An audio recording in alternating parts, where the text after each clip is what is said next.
నమస్కారం ఘంటారావానికి స్వాగతం. ముందుగా ప్రధాన అంశాలు. హైకోర్టుకు హాజరైన వివేకానంద రెడ్డి కుమార్తె సునీత సిబిఐ తరఫున న్యాయస్థానంలో వాదనలు.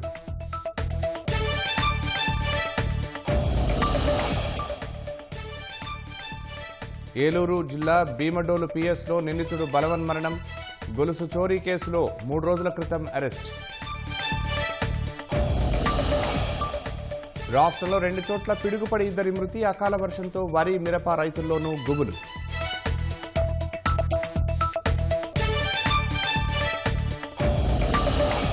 సత్యసాయి జిల్లాలో వరుసగా 2 రోడ్డు ప్రమాదాలు, 10 మందికి గాయాలు. 2 పరిస్థితి విషమం.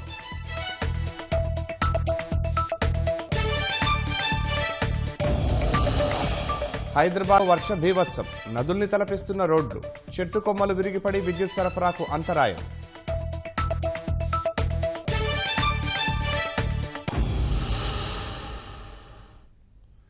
వైఎస్ వివేకానందరెడ్డి హత్య కేసుపై హైకోర్టులో విచారణ జరుగుతోంది. ఈ విచారణ కోసం వివేకానందరెడ్డి కుమార్తె సునీతారెడ్డి హైకోర్టుకు హాజరయ్యారు. ఇవాళ సునీతారెడ్డితో పాటు సిబిఐ తమ వాదనలు వినిపిస్తున్నారు. ఈ కేసులో నిందితుల తరపున వాదనలు ఇప్పటికే పూర్తయ్యాయి. ఇక వివేక హత్య కేసులో అరెస్టైన నిందితులు దేవిరెడ్డి శివశంకర్ రెడ్డి, గజ్జల ఉమాశంకర్ రెడ్డి, సునీల్ యాదవ్ బెయిల్ పిటిషన్ పైన ఇవాళ హైకోర్టులో విచారణ జరుగుతోంది.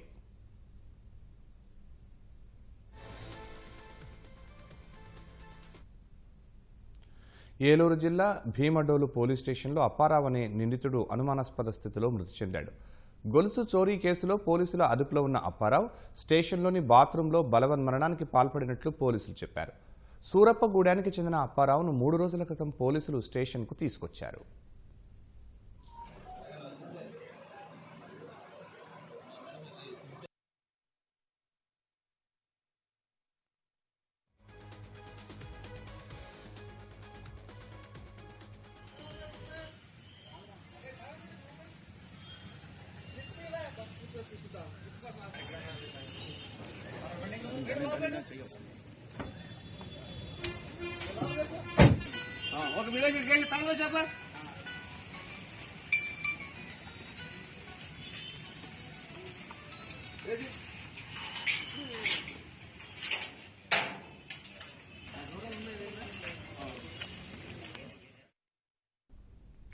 కోనసీమ జిల్లా మామిడికుదురు మండలంలో 7వ తరగతి విద్యార్థినిపై అత్యాచారం జరిగింది. 7వ తరగతి బాలికపై ఆర్ఎంపీ వైద్యుడు వేగి రమేష్ అత్యాచారానికి పాల్పడ్డాడన్న ఆమె తండ్రి ఫిర్యాదుతో పోలీసులు కేసు నమోదు చేశారు. వైద్యం చేసేందుకు 6 నెలల కిందట ఇంటికి వచ్చిన ఆర్ఎంపీ వైద్యుడు బాలిక దగ్గర ఫోన్ నెంబర్ తీసుకుని పరిచయం పెంచుకున్నట్లు ఆమె తండ్రి పేర్కొన్నారు. ఈ క్రమంలోనే సోమవారం రాత్రి డాబాపై బాలిక నిద్రిస్తున్న సమయంలో అత్యాచారానికి ఒడిగట్టినట్లు చెప్పారు. పోక్సో చట్టం కింద కేసు నమోదు చేసి నిందితుడిని అరెస్టు చేశామని నగరం ఇన్ఛార్జి ఎస్ఐ కృష్ణమాచారి వెల్లడించారు.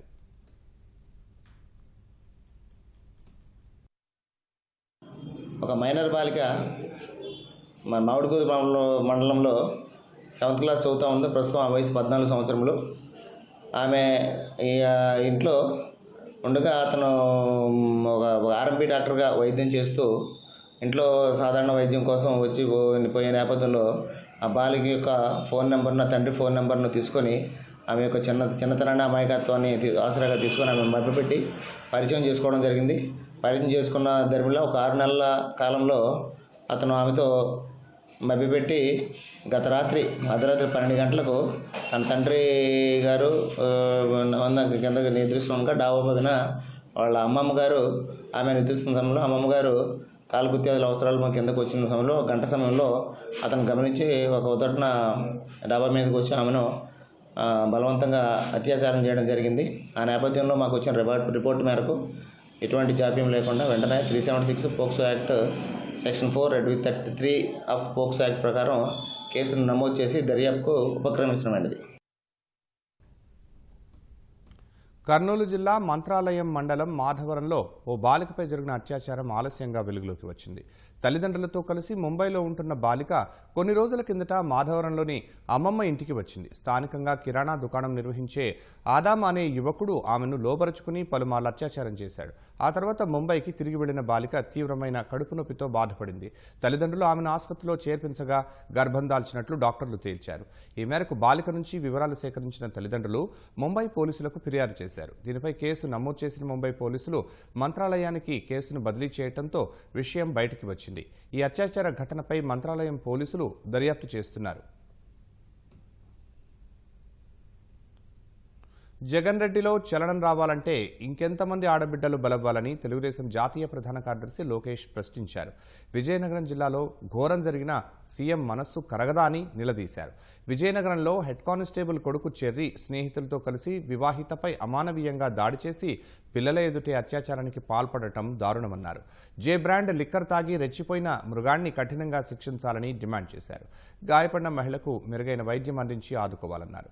ప్రతిరోజు మహిళలపై జరుగుతున్న ఘటనలతో అసలు ఈ రాష్ట్రంలో ప్రభుత్వం ఉందా లేదా అనే అనుమానం కలుగుతోందన్నారు. దిశ చట్టం పేరుతో చేసిన మోసం ఇక చాలన్నారు. రాష్ట్రంలో మహిళలు బయటకు రావాలంటేనే భయపడే పరిస్థితి నెలకొందని, ఇలాంటి పరిస్థితుల్లో కొన్ని అత్యాచారాలు అలా జరుగుతూ ఉంటాయని హోంమంత్రి వనిత మాట్లాడటం అన్యాయమన్నారు.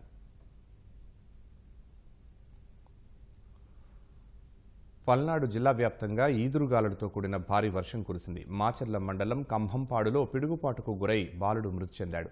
అకాల వర్షాల వల్ల పంటలకు నష్టం వాటిల్లుతుందని రైతులు ఆందోళన వ్యక్తం చేస్తున్నారు. బాపట్ల మండలం తూర్పు పిన్నిబోయినవారి పాలెంలోనూ పిడుగుపడి కూలీ ప్రాణాలు కోల్పోయారు.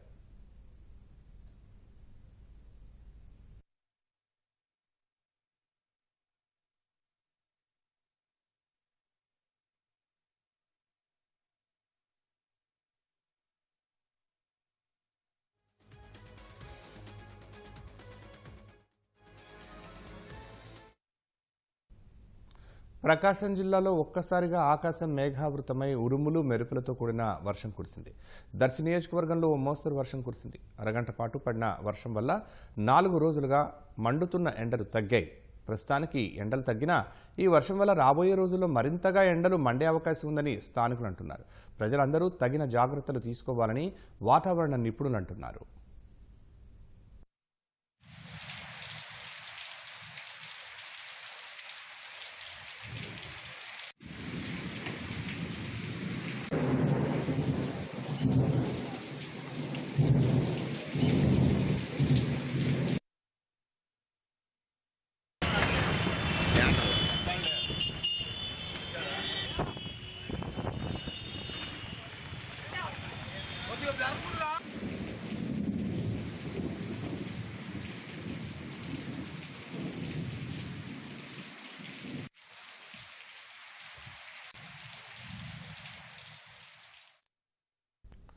హైదరాబాద్లో వాన దంచికొట్టింది. తెల్లవారుజామున కురిసిన భారీ వర్షానికి పలు కాలనీలు ఆగమయ్యాయి. లోతట్టు ప్రాంతాల్లోకి నీరు చేరింది. గాలి దుమారానికి చెట్లు విరిగిపడ్డాయి.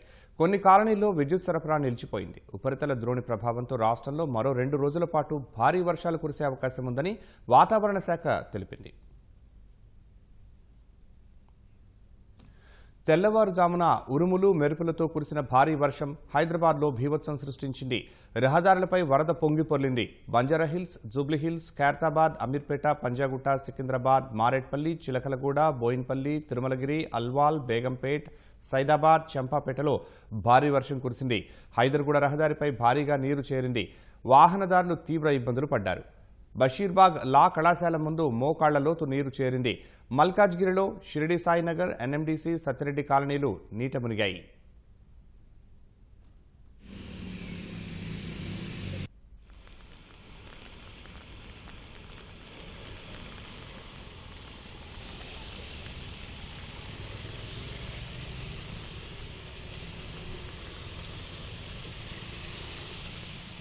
కర్మాన్ ఘాట్ వైపు వచ్చేటువంటి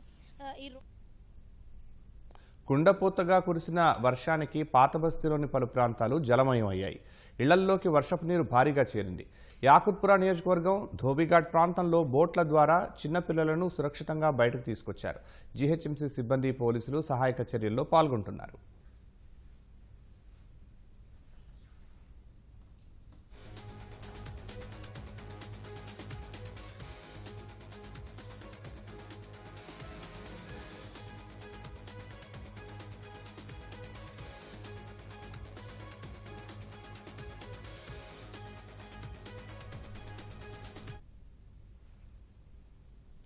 అంబర్పేటలో లోతట్టు ప్రాంతాలు నీట మునిగాయి. మూసి ఉధృతంగా ప్రవహిస్తోంది. నల్లకుంటలో భారీ వృక్షం నేలకొరిగింది. బల్దియా అధికారులు సహాయక చర్యలు చేపడుతున్నారు. ఈదురుగాలుల ధాటికి తీగలగూడ గుడిసెల్లో సామాన్లు చెల్లాచెదురుగా పడిపోయాయి. కమలానగర్లో రేకుల ఇంటిపై కొత్తగా నిర్మిస్తున్న కొత్త ఇంటికి సంబంధించి ఇటుకలు పడి నలుగురికి తీవ్ర గాయాలయ్యాయి.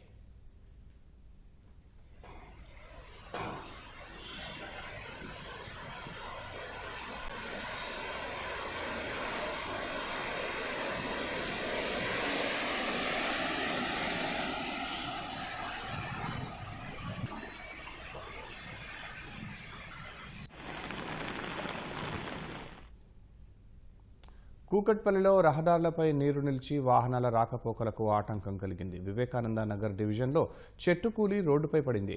బోయిన్పల్లి, తిరుమలగిరి, మారేడుపల్లిలో భారీ వర్షం కురిసింది. కంటోన్మెంట్ 6వ వార్డు పరిధిలో భారీ వృక్షం నేలకూలింది.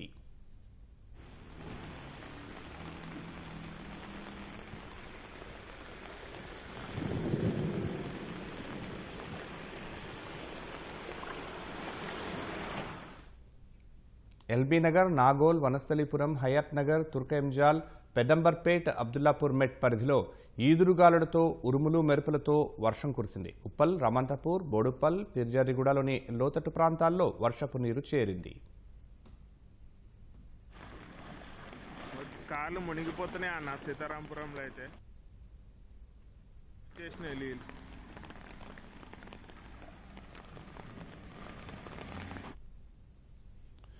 సికింద్రాబాద్ సీతాఫల్ మండిలో 7.2 సెంటీమీటర్లు, బన్సీలాల్పేటలో 6.7 సెంటీమీటర్లు, వెస్ట్ మారేడ్పల్లిలో 6.1 సెంటీమీటర్లు, అల్వాల్లో 5.9 సెంటీమీటర్లు, ఎల్బీనగర్లో 5.8 సెంటీమీటర్ల వర్షం కురిసింది. ఉపరితల ద్రోణి ప్రభావంతో మరో 2 రోజుల పాటు భారీ వర్షాలు కురిసే అవకాశం ఉన్నట్టు వాతావరణ శాఖ అధికారులు హెచ్చరించారు.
చింతలపూడి పోలీసులు నమోదు చేసిన ఎస్సీ/ఎస్టీ అట్రాసిటీ కేసుపై తెలుగుదేశం నేత చింతమనేని ప్రభాకర్కు ఊరట లభించింది.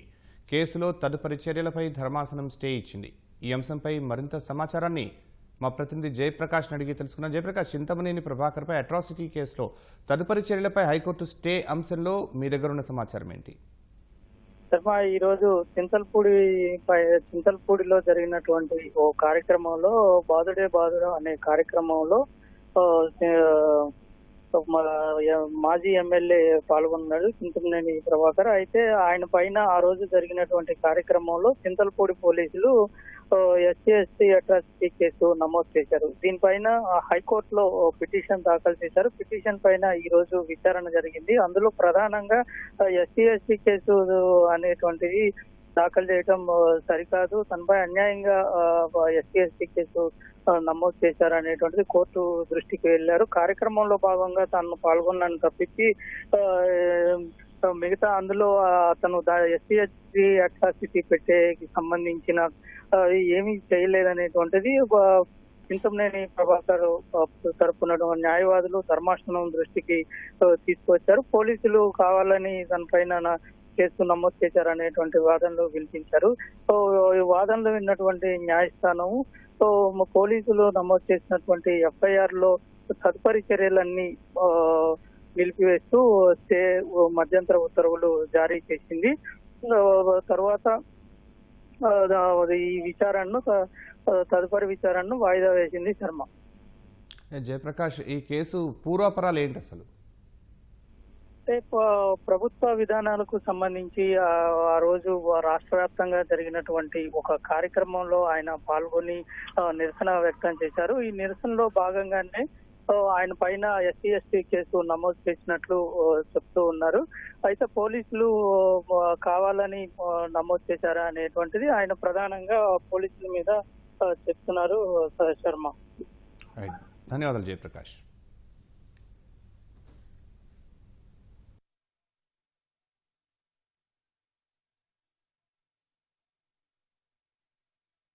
కారు అదుపు తప్పి డివైడర్ను ఢీకొంది. కారులో ప్రయాణిస్తున్న నలుగురితో పాటు డ్రైవర్ గాయపడ్డారు. క్షతగాతులను పోలీసులు రిమ్స్ ఆసుపత్రికి తరలించారు. హనుమాన్ చాలీసా వివాదంలో అరెస్టైన నవనీత్ కౌర్ దంపతులకు కోర్టు ఊరట కల్పించింది. నవనీత్ కౌర్ రాణాతో పాటు ఆమె భర్త రవి రాణాలకు షరతులతో కూడిన బెయిల్ ఇచ్చేందుకు సెషన్స్ కోర్టు అనుమతిని ఇచ్చింది. మహారాష్ట్ర ముఖ్యమంత్రి ఉద్దవ్ ఠాక్రే నివాసం వద్ద హనుమాన్ చాలీసా చదువుతానని గత నెల 23న ప్రకటించిన రాణా దంపతులను పోలీసులు అదే రోజు అరెస్టు చేశారు. తర్వాత రోజు వారిని బాంద్రా మెట్రోపాలిటన్ మ్యాజిస్ట్రేట్ కోర్టులో ప్రవేశపెట్టగా 14 రోజుల జ్యుడిషియల్ కస్టడీ విధించింది. మహారాష్ట్ర సీఎం ఉద్దవ్ ఠాక్రే హిందుత్వాన్ని మర్చిపోయారని, అది గుర్తు చేసేందుకు ఆయన ఇంటి ముందు తన భర్త రవి రాణాతో కలిసి హనుమాన్ చాలీసా చదువుతానని నవనీత్ ప్రకటించడంతో ఈ వివాదానికి తెరలేచింది.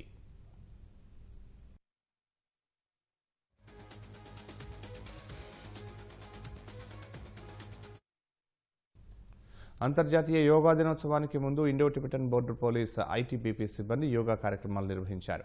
సిక్కింలోని ITBP సిబ్బంది హిమ్వీర్స్ గడ్డకట్టే చలిలో యోగా సాధన చేశారు. భూమికి 17,000 అడుగుల ఎత్తులో ITBP సిబ్బంది ఈ యోగా కార్యక్రమాలు నిర్వహించారు. ఏటా జూన్ 21న అంతర్జాతీయ యోగా దినోత్సవాన్ని జరుపుతున్నారు.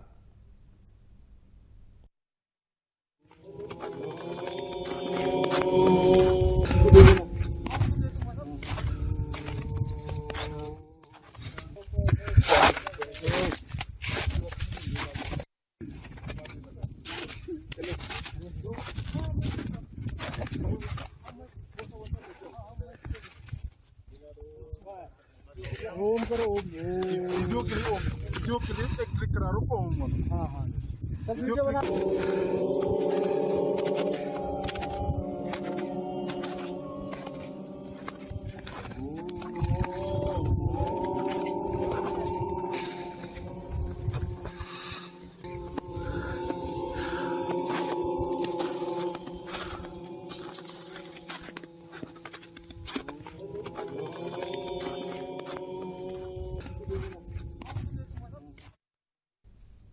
దేశంలో మంగళవారం 3,000 లోపు నమోదైన రోజువారీ కేసులు మళ్లీ 3,000 దాటాయి. మంగళవారం ఉదయం 8 గంటల నుంచి ఉదయం 8 గంటల వరకు దేశంలో కొత్తగా 3,205 మందికి కరోనా నిర్ధారణ అయింది. వైరస్ ధాటికి మరో 31 మంది బలయ్యారు. కొత్తగా 2,802 మంది వైరస్ నుంచి కోలుకోగా దేశంలో క్రియాశీల కేసుల సంఖ్య 19,509గా ఉన్నట్లు కేంద్ర వైద్యారోగ్య శాఖ లెక్కలు చెబుతున్నాయి. దేశంలో ఇప్పటివరకు దాదాపు 190 కోట్ల కరోనా టీకా డోసులు పంపిణీ చేసినట్లు కేంద్రం తెలిపింది.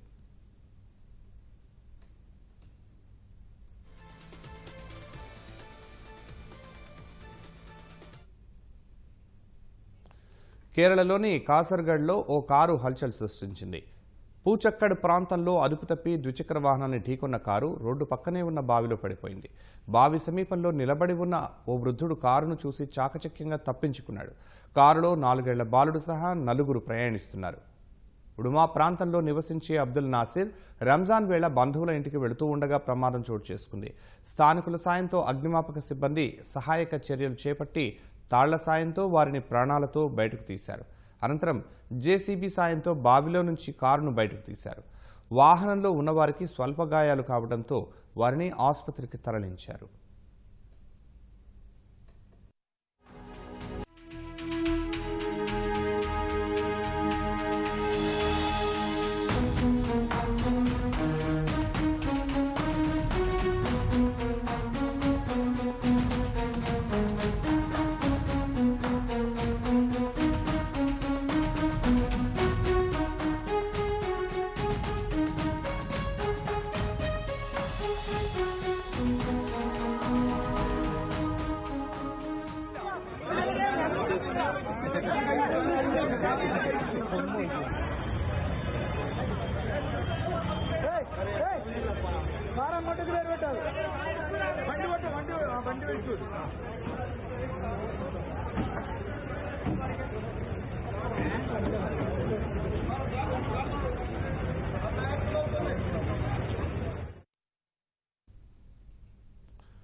అక్షయ తృతీయ సందర్భంగా అసోంలోని దిబ్రూగఢ్లో సామూహిక వివాహాలు జరిపించారు. జ్ఞానదాయిని ఆలయ ప్రాంగణంలో మంగళవారం జరిగిన సామూహిక వివాహ వేడుకలో మొత్తం 51 జంటలు వివాహ బంధంలోకి అడుగుపెట్టాయి. ఆర్థిక ఇబ్బందులతో పెళ్లి చేసుకోలేని వారికి అక్షయ తృతీయ వేళ సామూహికంగా అన్ని రకాల ఆచార వ్యవహారాలతో వివాహం జరిపించినట్లు నిర్వాహకులు తెలిపారు. అక్కడికి వచ్చిన వారంతా నూతన వధూవరులను ఆశీర్వదించారు.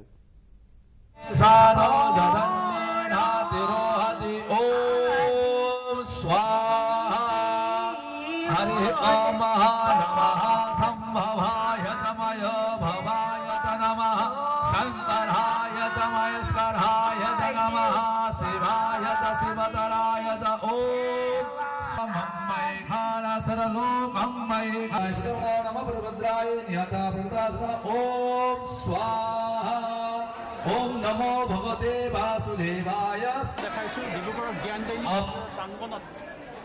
आगे का कार्यक्रम कन्यादान देने के लिए लड़की खड़े हो, ऐसा लड़की एक बार खड़े। ట్విట్టర్ను కొనుగోలు చేసిన టెస్లా అధినేత ఎలాన్ మస్క్ మరో సంచలన ప్రకటన చేశారు. ట్విట్టర్ను ఉపయోగించుకోవాలంటే వాణిజ్య, ప్రభుత్వ వినియోగదారుల నుంచి స్వల్ప రుసుమును వసూలు చేయవచ్చని ఎలాన్ మస్క్ ట్వీట్ చేశారు. అయితే సాధారణ వినియోగదారులకు మాత్రం ట్విట్టర్ సేవలు ఎల్లప్పుడూ ఉచితమేనని ప్రకటించారు. ట్విట్టర్ సంస్థతో కొనుగోలు ఒప్పందం కుదిరినప్పటి నుంచి ఎలాన్ మస్క్ అందులో మార్పులు చేర్పులు చేశారన్న వార్తల నేపథ్యంలో ఆయన ఈ విధంగా ట్వీట్ చేయడం ప్రాధాన్యం సంతరించుకుంది. ప్రస్తుత ట్విట్టర్ సీఈఓ పరాగ్ అగర్వాల్ను కూడా పదవి నుంచి తొలగించేందుకు ఎలాన్ మస్క్ నిర్ణయం తీసుకున్నారని ఇటీవల వార్తలు వెలువడ్డాయి.